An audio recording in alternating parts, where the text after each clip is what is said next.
ಎಲ್ಲರಿಗೂ ನಮಸ್ಕಾರ ಸ್ನೇಹಿತರೆ. ICC women's ODI world cup 2025ಕ್ಕೆ ನಮ್ಮ ಭಾರತ ತಂಡ ಕ್ವಾಲಿಫೈ ಆಗುತ್ತಾ ಇಲ್ವಾ? ಇನ್ನು ಎಷ್ಟು ಪಂದ್ಯ ಬಾಕಿ ಇದೆ ಮತ್ತು ಪಾಯಿಂಟ್ಸ್ ಟೇಬಲ್ ಅಲ್ಲಿ ಕ್ವಾಲಿಫೈಯರ್ ಆಗಬೇಕಾದ್ರೆ ಏನೆಲ್ಲ ಮಾಡಬೇಕು ಅದನ್ನೆಲ್ಲ ಈ ವಿಡಿಯೋದಲ್ಲಿ ಚರ್ಚೆ ಮಾಡೋಣ. ಅದಕ್ಕಿಂತ ಮುಂಚೆ ಯಾರೆಲ್ಲ ಚಾನಲ್ಗೆ ಸಬ್ಸ್ಕ್ರೈಬ್ ಮಾಡ್ಕೊಂಡಿಲ್ಲ ಸಬ್ಸ್ಕ್ರೈಬ್ ಮಾಡ್ಕೊಂಡು ಬೆಲ್ ಐಕನ್ ಅನ್ನ ಆಲ್ ಇಟ್ಕೊಳ್ಳಿ. ಹಾಗೆ ವಿಡಿಯೋಗೊಂದು ಲೈಕ್ ಕೊಡೋದನ್ನ ಕೂಡ ಮರಿಬೇಡಿ. ಇನ್ನು ನಮ್ಮ ಭಾರತ ತಂಡ ಇಲ್ಲಿಗೆ ಬಂದ್ಬಿಟ್ಟು ಅಂದ್ರೆ ಇದುವರೆಗೆ 5 ಪಂದ್ಯಗಳನ್ನಾದ್ರೆ ಆಡಿದೆ. 5 ಪಂದ್ಯಗಳಲ್ಲಿ ಕೂಡ 3 ಪಂದ್ಯ ಸೋತರೆ 2 ಪಂದ್ಯ ಮಾತ್ರ ಗೆದ್ದಿದೆ. ಫಸ್ಟಿಗೆ ಸ್ಟಾರ್ಟಿಂಗ್ ಅಲ್ಲೇ 2 ಪಂದ್ಯ ಕೂಡ ಗೆಲ್ಲುತ್ತೆ ಮತ್ತು ಇದೀಗ ನಮ್ಮ ಭಾರತ ತಂಡ ಬ್ಯಾಕ್ ಟು ಬ್ಯಾಕ್ 3 ಪಂದ್ಯಗಳನ್ನಾದ್ರೆ ಸೋತಿದೆ. ಇನ್ನು ನಮ್ಮ ಭಾರತ ತಂಡ ಕರೆಕ್ಟ್ ಆಗಿ ಆಡಿತ್ತು ಅಂತಂದ್ರೆ ಬೌಲಿಂಗು ಬ್ಯಾಟಿಂಗು ಎಲ್ಲದರಲ್ಲೂ ಸಖತ್ತಾಗಿ ಆಡಿತ್ತು ಅಂತಂದ್ರೆ ಇಲ್ಲಿಗೆ ನಮ್ಮ ಭಾರತ ತಂಡ ಕ್ವಾಲಿಫೈಯರ್ ಕೂಡ ಆಗಿರ್ತಿತ್ತು. ಮಿನಿಮಮ್ ಏನಿಲ್ಲ ಅಂತಂದ್ರು 5 ಪಂದ್ಯಗಳಲ್ಲಿ 4 ಪಂದ್ಯ ಆದ್ರೆ ಗೆದ್ದಿರ್ತಿತ್ತು. ಇದೀಗ ಟಾಪ್ 1 ಅಲ್ಲಿ ನೋಡೋದಾಯ್ತು ಅಂತಂದ್ರೆ ಟಾಪ್ 1 ಅಲ್ಲಿ ಆಸ್ಟ್ರೇಲಿಯಾ ವುಮೆನ್ಸ್ ಆದ್ರೆ ಇದ್ದಾರೆ. 5 ಪಂದ್ಯಗಳಲ್ಲಿ 4 ಪಂದ್ಯ ಗೆದ್ದಾದ್ರೆ ಟಾಪ್ 1 ಅಲ್ಲಿ ಆದ್ರೆ ಇದ್ದಾರೆ. ಅವರು ಕ್ವಾಲಿಫೈ ಕೂಡ ಆಗಿದ್ದಾರೆ ಮತ್ತು ಪ್ಲಸ್ ರನ್ ರೇಟ್ ಅಲ್ಲಿ ಆದ್ರೆ ಇದ್ದಾರೆ ಮತ್ತು ಅವರು 1ನೇ ಸ್ಥಾನಕ್ಕೆ ಆದ್ರೆ ಇದ್ದಾರೆ. ಇನ್ನು ಸೆಕೆಂಡ್ ಅಲ್ಲಿ ಬಂದ್ಬಿಟ್ಟು ಇಂಗ್ಲೆಂಡ್ ವುಮೆನ್ಸ್ ತಂಡ ಆದ್ರೆ ಇದ್ದಾರೆ. ಇವರು ಬಂದ್ಬಿಟ್ಟು 5 ಪಂದ್ಯಗಳಲ್ಲಿ 4 ಪಂದ್ಯ ಗೆದ್ದು 1 ಪಂದ್ಯ ಅಬೌಂಡೆಡ್ ಆಗಿರೋ ಕಾರಣದಿಂದಾಗಿ ಇವರು ಕೂಡ 9 ಪಾಯಿಂಟ್ಸ್ ತಗೊಂಡು ಸೆಕೆಂಡ್ 2ನೇ ಸ್ಥಾನದಲ್ಲಿ ಆದ್ರೆ ಇದ್ದಾರೆ. ಇನ್ನು 3ನೇ ಸ್ಥಾನದಲ್ಲಿ ಸೌತ್ ಆಫ್ರಿಕಾ ವುಮೆನ್ಸ್ ಆದ್ರೆ ಇದ್ದಾರೆ. ಇವರು ಕೂಡ ಕ್ವಾಲಿಫೈ ಆದ್ರೆ ಆಗಿದ್ದಾರೆ. 5 ಪಂದ್ಯಗಳಲ್ಲಿ 4 ಪಂದ್ಯ ಗೆದ್ದು 1 ಪಂದ್ಯ ಸೋತು 8 ಅಂಕಗಳನ್ನು ತಗೊಂಡು ಇವರು ಕೂಡ ಕ್ವಾಲಿಫೈ ಆಗಿದ್ದಾರೆ ಸೌತ್ ಆಫ್ರಿಕಾ ತಂಡದವರು. ಇನ್ನು ಪ್ರತಿ ವರ್ಷ ನ್ಯೂಜಿಲೆಂಡ್ ಸೌತ್ ಆಫ್ರಿಕಾ ಟಾಪ್ 4ಗೆ ಕಷ್ಟ ಪಡ್ತಿದ್ರೆ ಈ ವರ್ಷ ನಮ್ಮ ಭಾರತ ತಂಡ ಆದ್ರೆ ಕಷ್ಟ ಪಡ್ತಿದೆ. ಅದು ಕಷ್ಟ ಪಡ್ತಿರೋದು ನಮ್ಮ ಮಿಸ್ಟೇಕ್ ನಿಂದ ಅಂತಾನೆ ಹೇಳ್ಬೋದು. ಹೌದು ಸ್ನೇಹಿತರೆ, ನಮ್ಮ ಭಾರತ ತಂಡ ಮೊದಲೆರಡು ಪಂದ್ಯಗಳಲ್ಲಿ ಸಖತ್ತಾಗಿ ಆಡಿ ಗೆಲ್ತಾರೆ. ಮೊದಲನೇ ಪಂದ್ಯ ಶ್ರೀಲಂಕಾ ವಿರುದ್ಧ ಅಂತೂ ಸಖತ್ತಾಗಿ ಗೆಲ್ತಾರೆ ಅಂತಾನೆ ಹೇಳ್ಬೋದು. ನಮ್ಮ ಭಾರತ ತಂಡ ಬಂದ್ಬಿಟ್ಟು 59 ರನ್ಗಳಿಂದ ಆದ್ರೆ ಗೆಲ್ಲುತ್ತಾರೆ. ಇನ್ನು ಸೆಕೆಂಡ್ ಪಂದ್ಯದಲ್ಲೂ ಕೂಡ ಅದೇ ತರ ಕನ್ವಿನ್ಸಿಂಗ್ ವಿಕ್ಟರಿ ಅಂತಾನೆ ಹೇಳ್ಬೋದು. ನಮ್ಮ ಭಾರತ ತಂಡ 2ನೇ ಪಂದ್ಯದಲ್ಲೂ ಕೂಡ ಪಾಕಿಸ್ತಾನದ ವಿರುದ್ಧ 88 ರನ್ಗಳಿಂದ ಆದ್ರೆ ಗೆಲ್ತಾರೆ. ಹೌದು, ಈ ಟೂರ್ನಿಯಲ್ಲಿ ಸಖತ್ತಾಗಿ ಆಡ್ತಾ ಇದ್ದಾರೆ ನಮ್ಮ ಮಹಿಳೆಯರ ತಂಡ ಅಂತ ನಾವು ಅನ್ಕೊಂಡಿದ್ವಿ. ಆದ್ರೆ 3 ಪಂದ್ಯಗಳಲ್ಲಿ ಅಂದ್ರೆ ಆಡಿದಂತ ಇವೆರಡು ಪಂದ್ಯ ಬಿಟ್ಟು ಆಡಿದಂತ ಇನ್ನು 3 ಪಂದ್ಯಗಳಲ್ಲೂ ಕೂಡ ನಮ್ಮ ಭಾರತ ತಂಡ ಆದ್ರೆ ಸೋಲುತ್ತೆ. ಫಸ್ಟಿಗೆ ಸ್ಟಾರ್ಟಿಂಗ್ ಅಲ್ಲೇ ಬಂದ್ಬಿಟ್ಟು ಸೌತ್ ಆಫ್ರಿಕಾ ವುಮೆನ್ಸ್ ವಿರುದ್ಧ ಆದ್ರೆ ಸೋಲ್ತಾರೆ. ನಮ್ಮ ಭಾರತ ತಂಡಕ್ಕೆ ಈ ಪಂದ್ಯದಲ್ಲೂ ಕೂಡ ಗೆಲ್ಲೋ ಚಾನ್ಸಸ್ ಆದ್ರೆ ಇತ್ತು ಮತ್ತು ಈಸಿಯಾಗಿ ಗೆಲ್ಬೋದಾಗಿತ್ತು. ಆದ್ರೆ ಬೌಲಿಂಗ್ ನಲ್ಲಿ ತಪ್ಪು ಮಾಡಿರೋ ಕಾರಣದಿಂದಾಗಿ ನಮ್ಮ ಭಾರತ ತಂಡ ಈ ಮ್ಯಾಚ್ ಅನ್ನು ಕೂಡ ಬಿಟ್ಟು ಕೊಡಬೇಕಾಗುತ್ತೆ. ಆನಂತರ ನೆಕ್ಸ್ಟ್ ಆಸ್ಟ್ರೇಲಿಯಾದ ವಿರುದ್ಧ ಆದ್ರೆ ಆಡುತ್ತೆ. ಈ ಪಂದ್ಯದಲ್ಲೂ ಕೂಡ ನಮ್ಮ ಭಾರತ ತಂಡ ಗೆಲ್ಲುತ್ತೆ ಅಂತ ನಾವು ಅನ್ಕೊಂಡಿದ್ವಿ. ಯಾಕಂತಂದ್ರೆ ಆ ತರ ಎಲ್ಲ ಪರ್ಫಾರ್ಮ್ ಮಾಡಿದ್ರು ಮತ್ತು 330 ರನ್ ಆದ್ರೆ ಹೊಡಿತಾರೆ. ಅಂದ್ರೆ ಆಸ್ಟ್ರೇಲಿಯಾದ ಮೇಲೆ ಯಾವತ್ತು ಹೊಡೆದೇ ಇರೋ ರನ್ ಅನ್ನಾದ್ರೆ ಈ ಓಡಿಐ ವರ್ಲ್ಡ್ ಕಪ್ ಅಲ್ಲಿ ಆದ್ರೆ ಹೊಡಿತಾರೆ ಮತ್ತು ಇಷ್ಟೆಲ್ಲ ರನ್ ಹೊಡೆದಿದ್ದಾರೆ ನಮ್ಮ ಭಾರತ ತಂಡ ಈ ಮ್ಯಾಚ್ ಅಲ್ಲಿ ಖಂಡಿತ ಗೆಲ್ತಾರೆ ಅಂತ ನಾವೆಲ್ಲ ಅನ್ಕೊಂಡಿದ್ವಿ ಮತ್ತು ಎಕ್ಸ್ಪೆಕ್ಟ್ ಆದ್ರೆ ಮಾಡಿದ್ವಿ. ಅದು ಅನ್ಎಕ್ಸ್ಪೆಕ್ಟೆಡ್ ಆದ್ರೆ ಆಗುತ್ತೆ ಅಂತಾನೆ ಹೇಳ್ಬೋದು. ಅಲ್ಲಿ ಬಂದ್ಬಿಟ್ಟು ಆಲಿಸಾ ಈಲಿ ಅವರು ಬಂದ್ಬಿಟ್ಟು ಸೆಂಚುರಿ ಕೂಡ ಹೊಡಿತಾರೆ ಮತ್ತು 1 ಹ್ಯಾಂಡ್ ಅಲ್ಲಿ ಆ ಮ್ಯಾಚ್ ಆದ್ರೆ ಗೆಲ್ಸ್ತಾರೆ ಮತ್ತು ನಮ್ಮ ಬೌಲಿಂಗ್ ವೀಕ್ ಇತ್ತು ಆ ಮ್ಯಾಚ್ ಅಲ್ಲಿ. ಇಲ್ಲಿ ಮೇನ್ ಬಿಗ್ ಮ್ಯಾಚ್ ಅಂತ ಬಂದಾಗ ನಮ್ಮ ಬೌಲಿಂಗ್ ವೀಕ್ ಆಗುತ್ತೆ. ಹಾಗೆ ಸ್ಮೃತಿ ಮಂದನೆಗೆ ಯಾರು ಕೂಡ ಸಪೋರ್ಟ್ ಮಾಡಲ್ಲ. ಇನ್ನು 5ನೇ ಪಂದ್ಯ ನಮ್ಮ ಭಾರತ ತಂಡ 5ನೇ ಪಂದ್ಯ ಇಂಗ್ಲೆಂಡ್ ವುಮೆನ್ಸ್ ವಿರುದ್ಧ ಆದ್ರೆ ಆಡ್ತಾರೆ.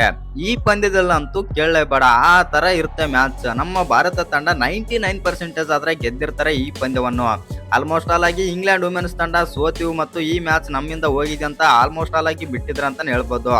ಲಾಸ್ಟ್ 1% ಹೋಪ್ ಆದ್ರೆ ಇಟ್ಕೊಳ್ತಾರೆ ಮತ್ತು ನಮ್ಮಲ್ಲಿ ಭಾರತ ತಂಡದಲ್ಲಿ ಮೇನ್ ಮಿಸ್ಟೇಕ್ ಎಲ್ಲ ಆಯ್ತು ಅಂತಂದ್ರೆ ರಿಚಾ ಘೋಷ್, ಹರ್ಮನ್ಪ್ರೀತ್ ಕೌರ್ ಮತ್ತು ಸ್ಮೃತಿ ಮಂದನ ಈ ಮೂವರು ಮಾಡಿದ ತಪ್ಪಿನಿಂದ ಈ ಮ್ಯಾಚ್ ಕೂಡ ಹೋಗುತ್ತೆ. ಈ ಪಂದ್ಯದಲ್ಲಿ ನಮ್ಮ ಭಾರತದ ಬೌಲಿಂಗ್ ಅಂತೂ ಸಖತ್ತಾಗಿ ಬೌಲಿಂಗ್ ಕೂಡ ಮಾಡಿದ್ರು. ಭಾರತದ ಬೌಲಿಂಗ್ ಬಗ್ಗೆ ಈ ಮ್ಯಾಚ್ ಅಲ್ಲಿ ಹೇಳ್ಬಾರ್ದು ಮತ್ತು ಸಖತ್ತಾಗಿ ಬೌಲಿಂಗ್ ಕೂಡ ಮಾಡ್ತಾರೆ.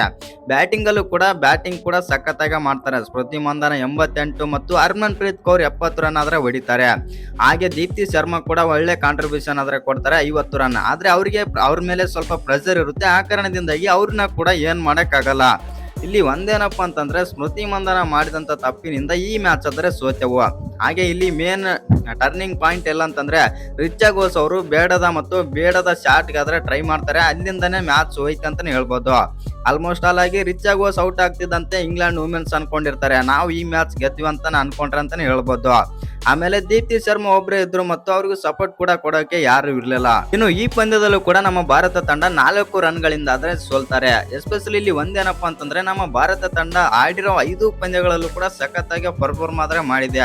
ಆಸ್ಟ್ರೇಲಿಯಾ ಮೇಲೆ ಒಂದು ಕೂಡ ಅಲ್ಲೂ ಕೂಡ ಬ್ಯಾಟಿಂಗ್ ಆದ್ರೆ ಸಖತ್ತಾಗಿ ಮಾಡ್ತಾರೆ ಮತ್ತು ಬೌಲಿಂಗ್ ಅಂತ ಹೇಳ್ಕೊಳ್ಳೋಂತ ಬೌಲಿಂಗ್ ಇರಲಿಲ್ಲ. ಒಂದು ಪಂದ್ಯದಲ್ಲಿ ಬೌಲಿಂಗ್ ಚೆನ್ನಾಗಿ ಮಾಡಿದ್ರೆ ಒಂದು ಪಂದ್ಯದಲ್ಲಿ ಬ್ಯಾಟಿಂಗ್ ವೀಕ್ ಇರುತ್ತೆ. ಇನ್ನು ಬ್ಯಾಟಿಂಗ್ಗೆ ಸ್ಮೃತಿ ಮಂದನ ಚೆನ್ನಾಗಿ ಆಡಿದ್ರೆ ಅವ್ರಿಗೆ ಸಾಥ್ ಯಾರು ಕೊಡಲ್ಲ.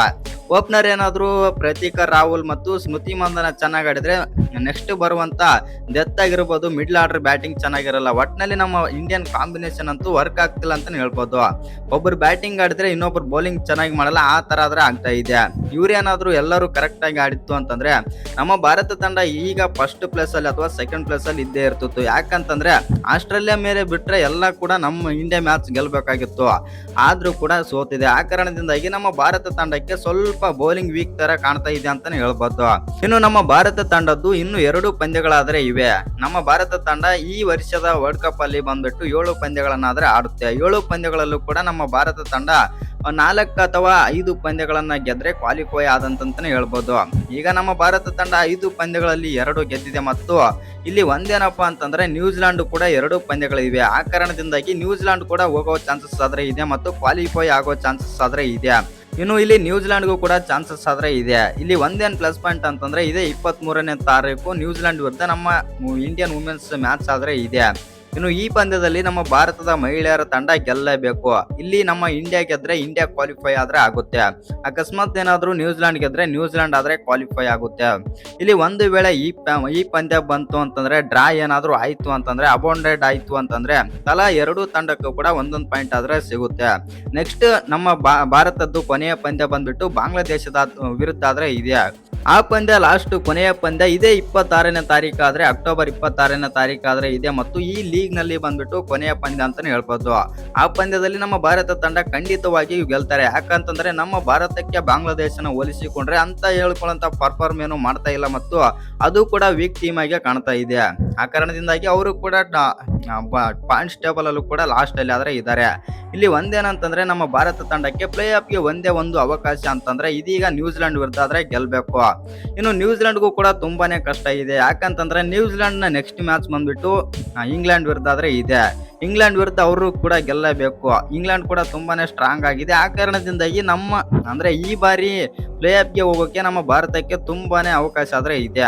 ಇನ್ನು ನಮ್ಮ ಭಾರತ ತಂಡ 5 ಪಂದ್ಯಗಳಲ್ಲಿ 2ಕ್ಕೆ 2 ಪಂದ್ಯ ಗೆದ್ರೆ ಖಂಡಿತವಾಗಿಯೂ ಕೂಡ ಪ್ಲೇ ಆಫ್ಗೆ ಆದ್ರೆ ಹೋಗುತ್ತೆ ಮತ್ತು ಟಾಪ್ 4 ಅಲ್ಲಿ ಆದ್ರೆ ಫಿನಿಶ್ ಆದ್ರೆ ಮಾಡುತ್ತೆ. ಕ್ವಾಲಿಫೈ ಆಗೋದಂತೂ ಪಕ್ಕ ಅಂತಾನೆ ಹೇಳ್ಬೋದು. ಒಂದು ವೇಳೆ ನ್ಯೂಜಿಲೆಂಡ್ ಏನಾದ್ರು 2ಕ್ಕೆ 2 ಗೆದ್ರೆ ಅದು ಕೂಡ ಕ್ವಾಲಿಫೈ ಆದ್ರೆ ಆಗುತ್ತೆ. ನಮ್ಮ ಭಾರತ ತಂಡ ಕ್ವಾಲಿಫೈ ಆದ್ರೆ ಆಗುತ್ತೆ. ಈ ವರ್ಷ ನಮ್ಮ ಭಾರತ ತಂಡ ಕ್ವಾಲಿಫೈ ಕೂಡ ಆಗುತ್ತೆ ಅಂತ ಅನ್ಕೊಂಡಿದೀವಿ. ಯಾಕಂತಂದ್ರೆ ಹೋಮ್ ಗ್ರೌಂಡ್ ಮತ್ತು ಸ್ವಲ್ಪ ನಮಗೂ ಕೂಡ ಹೆಲ್ಪ್ ಇರುತ್ತೆ ಮತ್ತು ನಮ್ಮಲ್ಲೇ ಎಲ್ಲ ಪಂದ್ಯಗಳು ನಡೀತಿರೋ ಕಾರಣದಿಂದಾಗಿ ನಮ್ಮ ಬ್ಯಾಟರ್ಸ್ಗೂ ಬೌಲರ್ಸ್ಗಾಗಲಿ ಹೆಲ್ಪ್ ಆದ್ರೆ ಇರುತ್ತೆ. ನೋಡೋಣ ಮುಂದಿನ ಪಂದ್ಯದಲ್ಲಿ ಯಾವ ತರ ಆಡ್ತಾರೆ ನಮ್ಮ ವುಮೆನ್ಸ್ ಅಂತ. ಇನ್ನು ನಮ್ಮ ಭಾರತ ತಂಡ ಬಂದ್ಬಿಟ್ಟು ಈ ಬಾರಿ ಕ್ವಾಲಿಫೈ ಆಗುತ್ತೆ ಇಲ್ವಂತ ಕಾಮೆಂಟ್ ಮಾಡಿ.